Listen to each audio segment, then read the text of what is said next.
Assalamualaikum warahmatullahi wabarakatuh. Waalaikumsalam. Waalaikumsalam warahmatullahi wabarakatuh. Ya, anak-anak semoga sehat semuanya. Alhamdulillah bisa jumpa lagi. Dan hari ini kita langsung saja belajar sayang ya. Dari pelajaran yang kita bahas ini dari 1 sampai selesai bab 1. Kita bahas rangkumannya saja ya. Nanti anak-anak boleh lebih jelas lagi baca di rumah masing-masing ya. Kan udah ada bukunya. Dan untuk pelajaran pertama kita membahas Asmaul Husna. Asmaul Husna itu apa sih? Yaitu nama-nama Allah yang baik. Misalnya ya Allah, ya Rahman, ya Rahim. Allah yang Maha Pengasih, yang Maha Penyayang. Ya Ghani yang Maha Kaya, ya Alim yang Maha Mengetahui. Jadi pesan ibu dibaca Asmaul Husna. Dan juga anak-anak kalau mau belajar juga baca Asmaul Husna.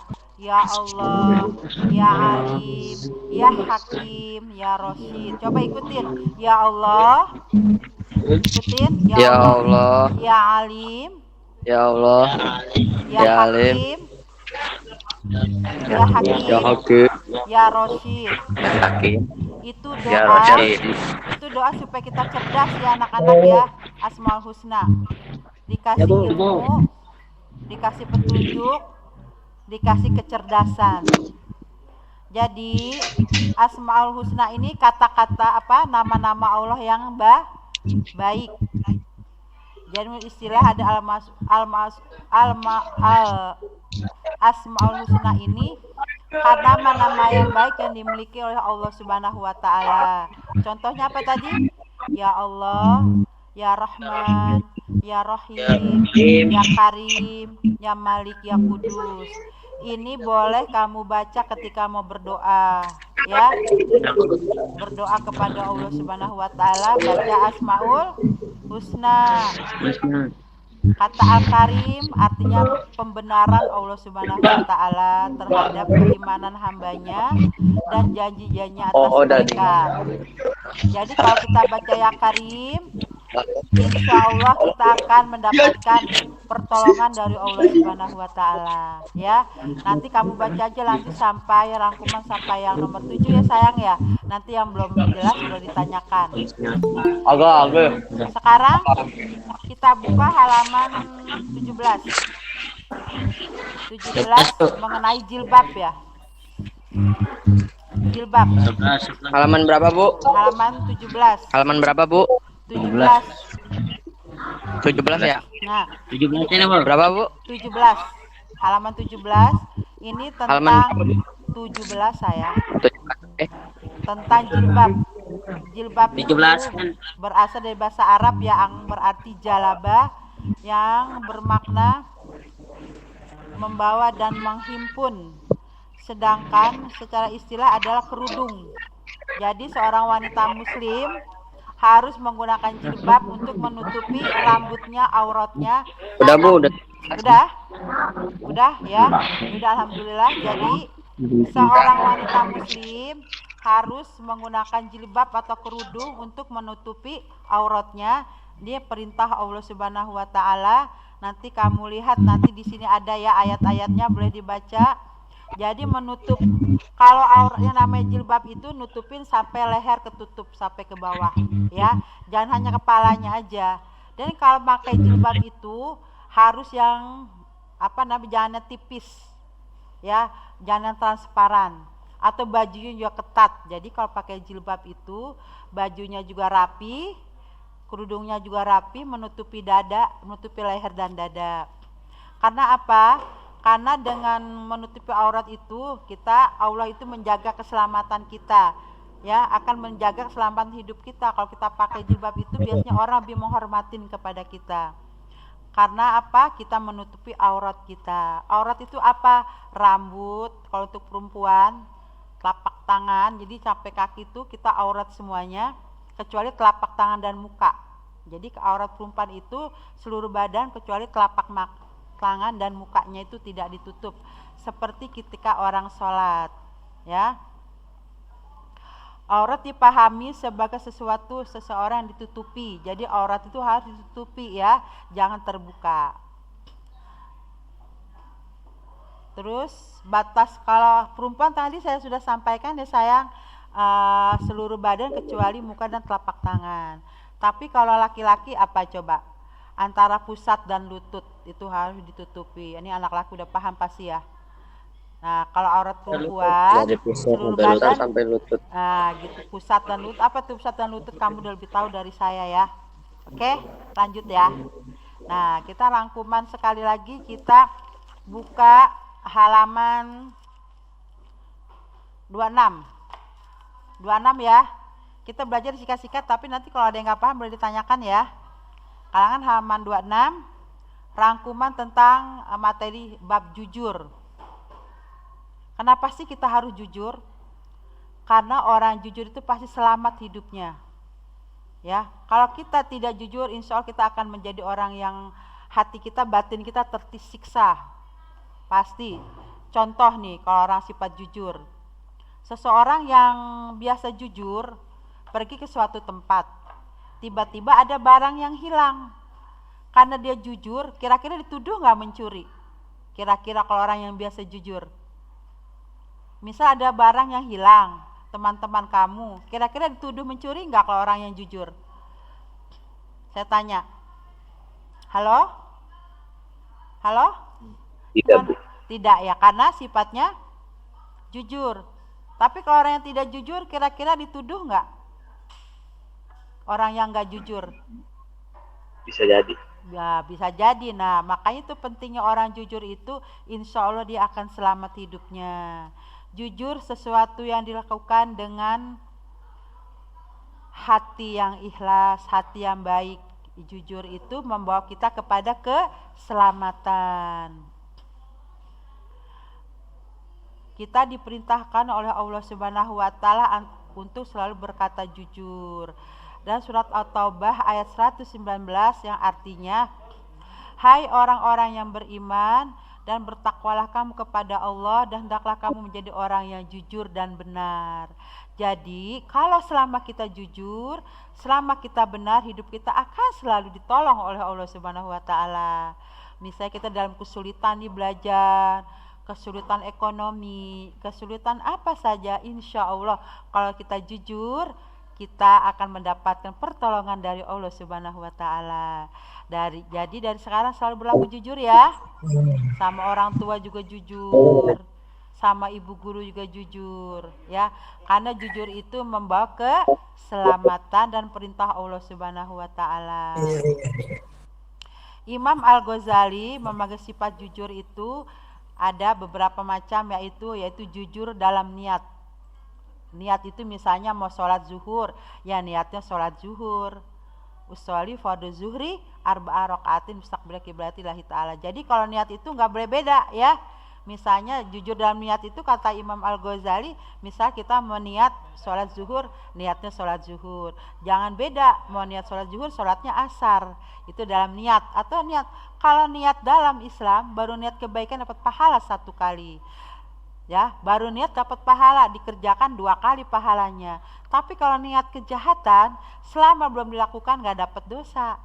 Selama kita belum melakukan, itu namanya keindahan dalam Islam begitu. Dalam agama kita, Allah itu akan memberikan pahala buat kita yang baru niat berbuat kebaikan. Apalagi sampai dilakukan, pahalanya lebih baik lagi. Tapi kalau kita niat jahat baru niat itu nggak jadi dosa sebelum kita melaksanakan ya. Jadi insya Allah kita harus jujur terus ya sayang ya, supaya mendapat apa? Mendapat apa kalau kita jujur? Halo? Pertolongan. Kalau kita jujur apa? Pertolongan. Alhamdulillah.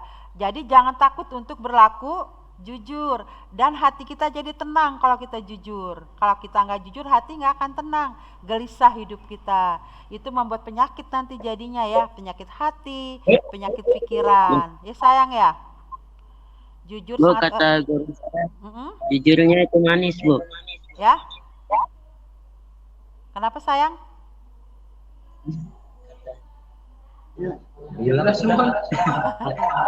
Ya, kita lanjut ya. Jadi jujur itu sangat kaitan dengan hati nurani.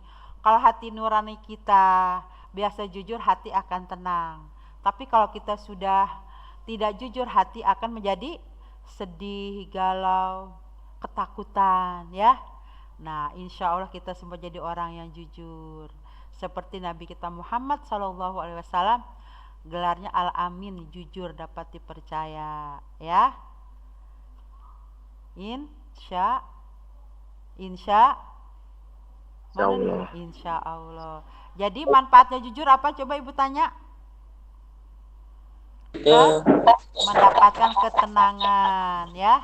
Apa mau kali? Pertolongan. Hah?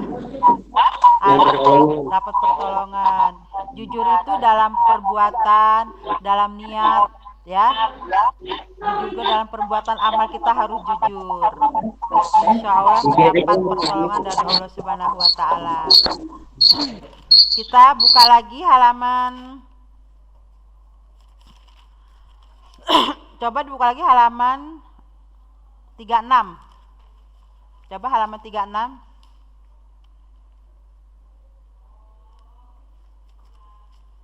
Halaman 36, secara harfiah Al-Quran berasal dari bahasa Arab.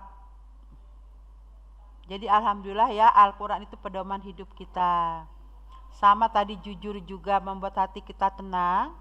Membaca Al-Quran juga itu mendapatkan pahala yang luar biasa. Satu huruf baca Al-Quran 1000 pahalanya. Satu huruf ya, misalnya alif lam mim. Alif itu udah satu huruf, udah 1000 balasan pahalanya. Dan anak-anak sudah bisa baca Al-Quran? Sudah bisa baca Al-Quran? Belum lancar. Belum lancar, nggak apa-apa, belajar terus di rumah ya. Jangan belajar handphone aja ya. Al-Quran juga dipelajari, ada di handphone tuh. Ambil positifnya dari handphone. Handphone itu gunakan untuk kebaikan, untuk menambah wawasan kita. Jangan handphone itu malah membawa mudarat buat kita, tapi membawa keselamatan buat kita, dan manfaatnya kita ambil dari handphone itu kan ada belajar Al-Quran. Jadi belajar Al-Quran itu karena pedoman hidup kita sebagai seorang muslim. Jadi wajib kita harus bisa membaca Al-Quran. Nanti insya Allah kalau bulan Januari kita tatap muka, kita belajar lagi Al-Quran dengan baik ya. Jadi Al-Quran juga ada mukjizat Nabi besar kita Muhammad Sallallahu Alaihi Wasallam yang berisi petunjuk, peringatan, kisah-kisah para nabi, kisah-kisah para rasul dan orang-orang yang baik. Nah, sekarang kita membahas selanjutnya. Dibuka lagi. Kita singkat-singkat aja ya. Buka lagi halaman dakwah Rasul yang halaman 45. Buka halaman 45 sayang. Ada bukunya? Ada bukunya? Ada. Ya, silakan dilihat halaman 45, substansi dakwah Rasul di kota Mekah, yaitu yang pertama untuk memperbaiki akhlak masyarakat Mekah yang mengalami dekadensi moral. Maksudnya apa? Maksudnya pada zaman itu zaman zahiliyah, zaman kebodohan. Ya. Masyarakatnya sangat waktu itu kondisinya sangat memprihatinkan. Misalnya membunuh anak perempuan, mabuk-mabukan, tidak menyembah Tuhan tapi menyembah berhala. Jadi tidak percaya adanya Tuhan pada masa itu. Nah, dakwah Rasul di kota Mekah dan akhlaknya juga tidak terkurang terpuji. Sehingga Nabi berdakwah di kota Mekah itu yang pertama terutama memperbaiki akhlak masyarakat kota Mekah. Innamal bu'istu liutamima karimal akhlak. Kata Nabi, sesungguhnya aku diutus ke dunia ini adalah untuk menyempurnakan akhlak. Jadi akhlak moralnya sangat kurang baik kota Mekah. Yang paling kejamnya itu misalnya membunuh. Ketika orang ibu melahirkan perempuan itu mereka tidak suka, langsung dibunuh. Nauzubillah min dzalik. Banyak lagi ya perbuatan-perbuatan lainnya. Misalnya mereka menyembah berhala, tidak percaya Tuhan. Terus strategi dakwah Rasul di kota Mekah itu secara sembunyi-sembunyi. Secara sembunyi-sembunyi karena belum ada perintah Allah untuk terang-terangan. Jadi dakwahnya itu hanya kepada keluarga, kerabat terdekat, belum keluar, belum ke tetangga dan yang lainnya. Tapi yang pertama dakwah Nabi itu ke keluarganya dulu secara sembunyi-sembunyi. Setelah ada perintah Allah secara luas terang-terangan, barulah Nabi dakwahnya secara terang-terangan ke masyarakat luas. Terus dan ketika Nabi berdakwah dalam keluarganya, yang pertama beriman itu ada istrinya Siti Khadijah, terus ada keponakannya Ali bin Abi Thalib sepupunya, dan juga sahabat Zaid bin Haritsah, Abu Bakar Siddiq sahabat Nabi. Itulah orang-orang yang pertama masuk Islam ketika Nabi berdakwah di kota Mekah. Empat, melalui Abu Bakar sahabat Nabi ini, Nabi akhirnya banyak mendapatkan pengikut-pengikutnya, banyak yang masuk Islam. Itu ya anak-anak ya. Jadi dengan akhlak yang baik, akhirnya Nabi kita Muhammad SAW dapat menaklukkan kota Mekah dengan dakwanya yang secara akhlakul karimah, sopan santun, lembut, tidak kekerasan, sehingga akhirnya banyak yang masuk ke dalam agama Islam. Walaupun banyak juga yang masih kafir, tapi alhamdulillah mereka dengan masuknya Abu Bakar, sahabat Nabi, banyak yang mengikuti Nabi kita Muhammad SAW, mengikuti jejak Abu Bakar Siddiq ya. Terus kita lanjut ya ke rangkuman yang halaman terakhir.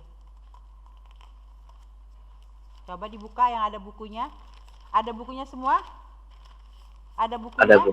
Alhamdulillah. Nanti kalau ada yang nggak jelas kamu baca lagi dan kamu boleh tanyakan lagi ya. Nah kita sekarang terakhir ya, rangkuman terakhir tentang pengontrolan diri, halaman 55. Coba dibuka. 1. Kontrol diri kita, pengendalian diri adalah penguasaan diri, merupakan sikap dan tindakan seseorang secara sadar, baik direncanakan atau tidak, untuk mematuhi nilai-nilai dan norma sosial yang berada di masyarakat. Allah Subhanahu wa taala menegaskan dua hal pokok dalam surat Al-Hujurat ayat 10, yaitu sesungguhnya orang-orang mukmin itu bersaudara, dan jika ada perselisihan saudara kita itu diperintahkan Allah untuk mendamaikan. Jadi intinya kita sebagai pelajar, apalagi kaum muslimin dan muslimat, harus bisa mengendalikan diri. Jangan cepat emosi, jangan cepat marah ya. Kita harus berpikir secara objektif, apalagi kondisi seperti ini, belajar dari rumah, belajar online, kita harus banyak sabar ya. Innallaha ma'a sabirin. Sesungguhnya Allah sangat sayang kepada orang yang sabar. Mengendalikan diri harus selalu sabar, tenang, belajar di rumah. Mengontrol diri kita, jangan terbawa emosi, malas belajar, nggak ada gunanya. Nah itu harus kita buang pikiran seperti itu. Walaupun kondisi seperti ini, tetap PJJ, belajar jarak jauh, tetap kita harus semangat belajar dengan berlaku jujur, berlaku sopan santun kepada orang tua dan para guru. Alhamdulillah, mudah-mudahan kita menjadi orang yang sukses dunia dan akhirat. Anak-anak, Ibu rasa sudah selesai ya pembahasan kita hari ini.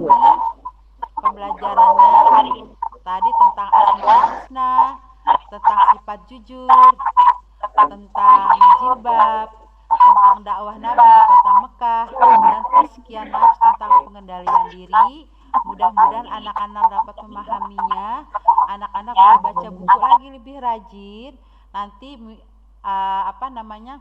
soal-soal kisi-kisi ujian atau ulangan nanti biasanya ada di dalam buku ini. Nanti anak-anak isi ya evaluasinya semuanya ya. Diisi, dicontreng dan diisi semuanya latihan-latihan yang ada di buku pendidikan agama Islam ini. Ya anak-anak ya. Sudah paham? Bu. Ya, terima kasih ya sayang ya. Kalau ada yang kurang jelas nanti boleh ditanyakan ya. Kiranya cukup sampai di sini ya pelajaran kita hari ini. Ibu mohon maaf. Dan ibu yang Farhan ya baru datang ya. Faisal baru datang ya Zuhdi. Faisal Zuhdi. Karena baru datang, ya udah nanti baca aja di buku aja ya. Baca di YouTube juga boleh. Sekian ya anak-anak, sebelum ditutup kita baca doa ya. Baca doa supaya kita dapat ilmu yang bermanfaat dunia dan akhirat, dapat keberkahan hidup kita ya. Ayo angkat tangan kita semua. Kita berdoa. Coba angkat tangannya semua, Ibu lihat. Ayo foto semua. Tampilkan wajahnya. Kita angkat tangannya berdoa semua. Ayo wajahnya mana? Tampilkan wajahnya semua. Kita tutup dengan baca doa. Ya, Bu. Ayo mukanya. Nanti dipoto nih. Ayo, bismillahirrahmanirrahim. Ikutin. Bismillahirrahmanirrahim. Amin. Amin. Ayo ikutin ya sayang ya. Bismillahirrahmanirrahim. Bismillahirrahmanirrahim. Allahumma Allahumma inni as'aluka ilman nafi'an warisqan thayyibah wa amalan mutaqabbala. Ya Allah, berikanlah aku ilmu yang bermanfaat, Ya Allah. rezeki yang baik dan amal yang diterima. Amin ya Allah ya Rabbal alamin. Wabillahi taufiq wal hidayah. Wassalamualaikum warahmatullahi wabarakatuh. Dadah. Amin.